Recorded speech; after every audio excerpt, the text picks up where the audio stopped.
Picture this.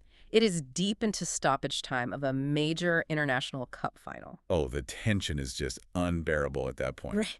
The referee blows his whistle and points to the spot, awarding a deeply controversial penalty.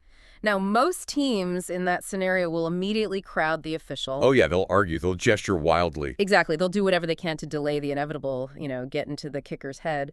But the Senegal national football team, they took a completely different route. A very, very different route. They just turned around, collectively walked off the pitch in protest, and flat out refused to finish the match. Which, honestly, tells you absolutely everything you need to know about the psychological state of this specific squad right now. Yeah. They are incredibly talented, fiercely proud, and entirely uncompromising. Welcome to the deep dive. So today, our mission is basically to give you a shortcut. A very necessary shortcut. Right, a shortcut to understanding one of the most fascinating cinematic narratives heading into this massive, newly expanded 48-team 2026 FIFA World Cup. And that narrative revolves entirely around the Lions of Teranga. Yep, the Senegal national football team.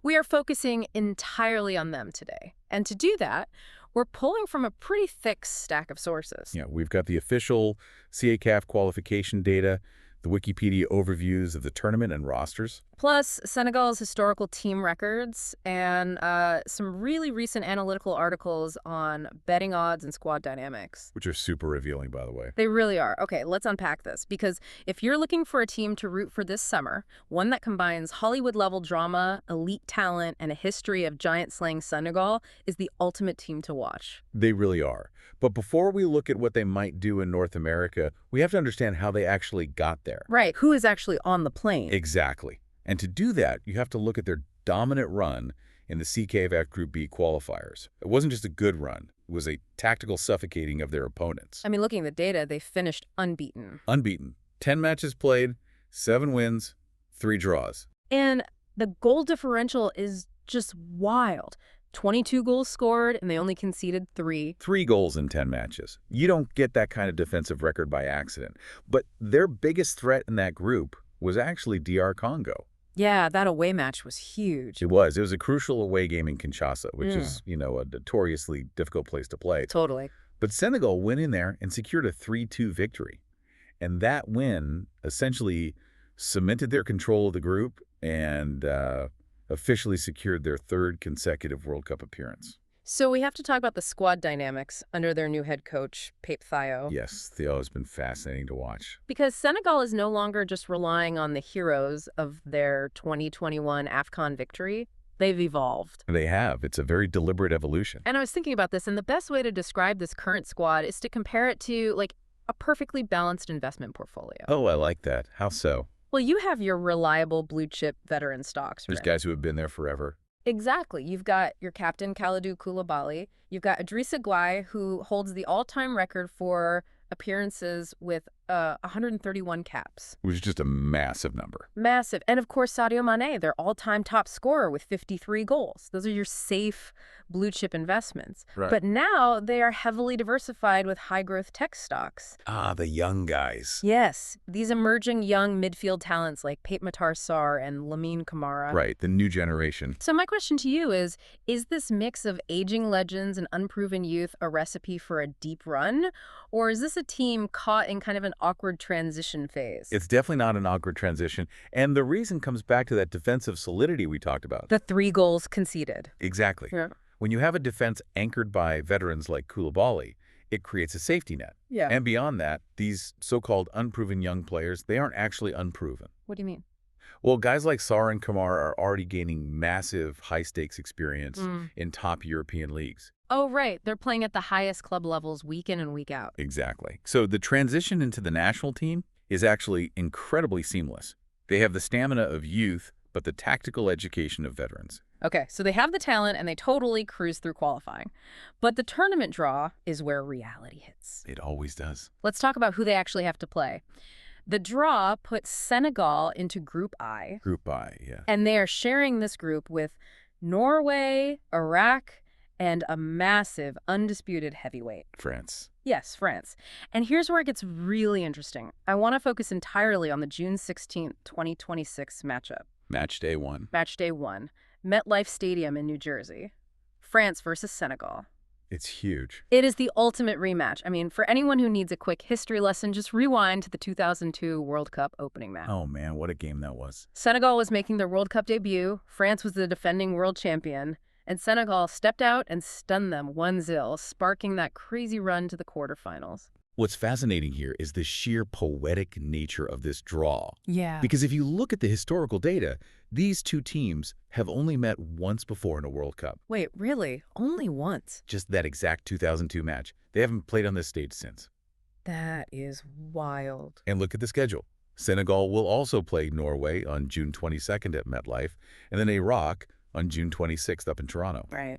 But that France game, that sets the entire emotional tone for the whole group. Okay, but let me push back on this a bit. Because the romance of the narrative is great, but are we just getting blinded by nostalgia here? It's a fair question. I mean, 2002 was 24 years ago. Is this 2026 Senegalese team actually capable of repeating that kind of upset against a modern French powerhouse?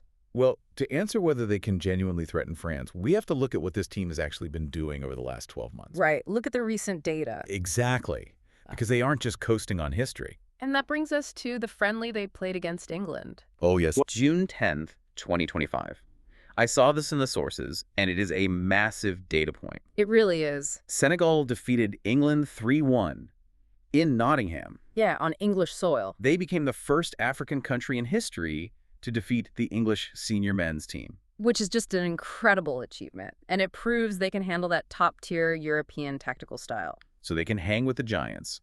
But there is another layer to this. The emotional layer. Yeah, the emotional state of the team.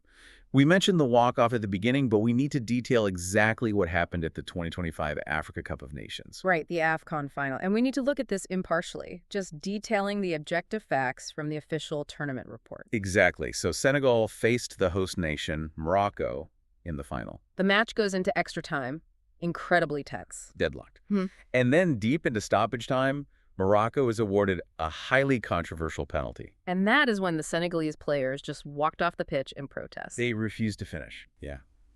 And as a result, CAF officially awarded a 3-0 forfeit to Morocco, entirely stripping Senegal of the title. And just to pause here, we want to be completely clear to you as you listen. We are not taking sides on this. No, absolutely not. We aren't saying the penalty was right or wrong or that the walk-off was justified. We are simply reporting the events and noting that the Senegalese Football Federation is currently appealing this to the Court of Arbitration for Sport. Those are the facts on the ground. But if we connect this to the bigger picture, it explains everything about their World Cup mindset. How so? Senegal is entering the 2026 tournament with a massive chip on their shoulder. Oh, I bet. They are a deeply emotional, highly competitive squad, and they feel a profound sense of recent injustice. They feel robbed. So they have elite talent, they have a history of giant slaying, and now they have this burning emotional fire. Exactly. So how does the rest of the world view their chances of actually winning the World Cup? Well, if you look at the bookmakers, they are placing Senegal at around 80-1 to 100-1 to win the tournament. Yeah. Now, the bookmakers do respect their defensive structure. They view them as the strongest African team. Sure. But they still consider them clear outsiders compared to the European and South American elite, France, Brazil, Argentina. Right. The consensus is that it would take several major upsets for Senegal to win it all. So what does this all mean? I mean, honestly, I want to push back on those odds. Go for it. Using a tennis analogy, isn't a 100-1 odd basically saying good luck, but no thanks? Pretty much, yeah. It's like betting on a wild card entry to win a Grand Slam. Do these bookmakers fail to account for the sheer chaos of the new tournament format? That is the million-dollar question. Because the new math of the 2026 expansion is brutal. Explain that for us. Okay, so we're looking at 48 teams now. Right, up from 32. Which means 104 matches total. Mm-hmm. And they've added a completely new round of 32. Okay. So historically, you played 7 matches to win the World Cup. Mm-hmm. Now, a team must play 8 matches to reach the final. It's an absolute marathon. It heavily favors teams with deep squads. You need the physical depth to survive, but also the mental fortitude to endure a longer, more grueling physical marathon across North America. Man. So if you are listening to this and you're prepping for water cooler talk, or you just want a team to adopt this summer, Senegal is the perfect choice. Highly recommend them. Right. They aren't the safe, boring favorite, But they aren't a hopeless underdog either. Not at all. They are a battle-tested squad with world-class stars, a flair for the dramatic, and this highly anticipated rematch with France on the horizon. It's going to be must-watch television.